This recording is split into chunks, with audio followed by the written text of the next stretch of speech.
This is my my artwork. It's a little something I call artwork. It's actually called The Big and Small Thing.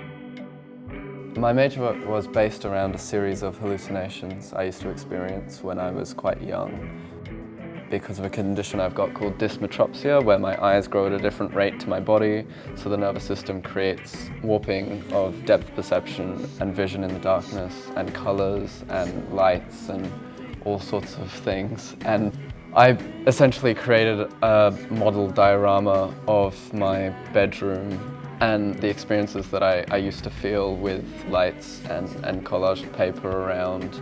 And it's also movable with a handle so that you can kind of get a feel for how the shadows moved and through different perspectives.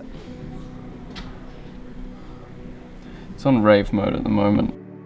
Looking through a kind of spherical fisheye lens helps the observer to empathize with the work a little bit more and really kind of immerse yourself in that kind of experience, because in creating it, like, as unique as it has always felt to me, in having that conversation, I found that other people have experienced the same thing as well, which is a first for me.